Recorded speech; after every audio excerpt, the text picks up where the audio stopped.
What if the most powerful city on Earth in the 1600s wasn't Rome, wasn't Paris, wasn't London, but Amsterdam? What if the streets you walk today were once the beating heart of the world's first global superpower? Today, I'm taking you inside Amsterdam during its golden age, fully reconstructed with AI, so you can walk the canals, smell the spices, and witness the rise of modern capitalism right now. Picture Europe in the late 1500s. Spain rules half the continent.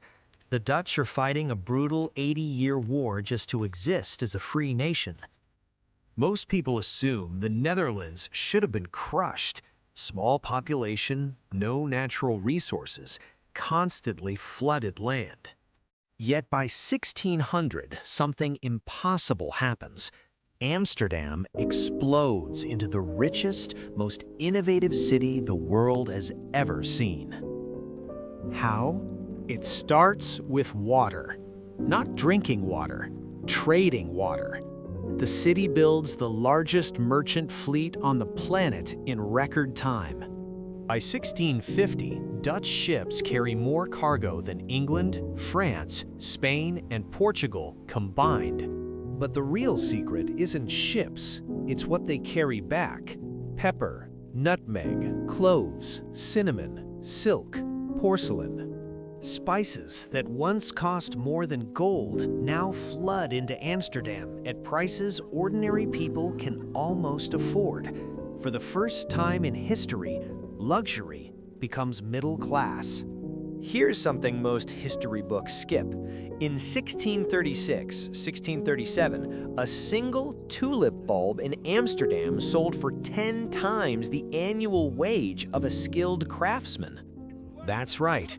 Tulip mania wasn't just a bubble, it was the world's first stock market crash, and it happened right here on these canals. Walk with me now down the Herengracht in 1630. The houses are brand new, tall, narrow, brick, 4 or 5 stories high. Every gable is different. Some owners compete with stone carvings of dolphins, lions, gods. This isn't royal vanity. These are merchants, self-made millionaires showing off. Look left. A VOC ship just docked, unloading crates stamped with the Dutch East India Company logo. The VOC wasn't a company in our modern sense. It was a state within a state, with its own army, its own navy, the legal right to wage war, sign treaties, build forts, and yes, conquer entire islands if nutmeg was at stake.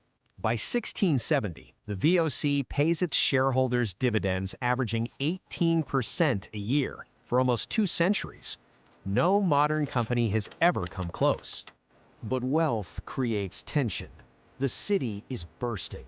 Population triples in 50 years.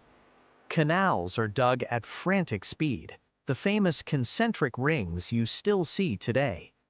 Yet every new canal fills instantly with houseboats, warehouses, workshops. The smell? A heady mix of tar, herring, cinnamon, sewage, and gunpowder. Because Amsterdam is also the arsenal of Europe. Half the world's guns and cannons are made or stored here. And then there's the question no one could answer at the time. How does a Calvinist city obsessed with sobriety become the pleasure capital of Europe? Paintings of naked goddesses, gambling dens, brothels, tobacco smoke thick enough to cut with a knife. How did that happen? Because Amsterdam invented tolerance, not out of modern morality, but cold economic calculation. If you're Jewish and fleeing the Inquisition, come to Amsterdam.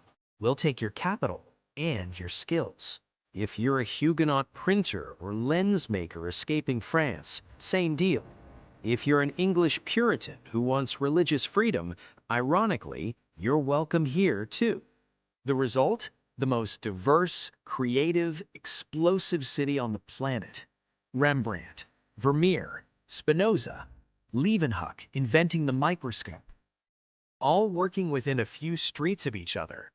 So what killed the Golden Age? Not war, not plague, although both hit hard. It was complacency and better organized rivals. By the 1670s, England and France copy the Dutch model. Joint stock companies, central banks, national debt on a new scale. The English East India Company eventually overtakes the VOC. Amsterdam's dominance slowly slips away. Modern capitalism, public stock markets, dividends, global supply chains, even the idea that anyone, not just kings, can become obscenely wealthy, all of it was born or perfected right here in the 1600s. So next time you walk beside an Amsterdam canal, look down at the water. You're not just seeing reflections, you're seeing the birthplace of the modern world. A place where a muddy swamp became, for one dazzling century, the richest square mile in human history. That's the Amsterdam of the 1600s. And now, thanks to these reconstructions, we can finally walk its streets again.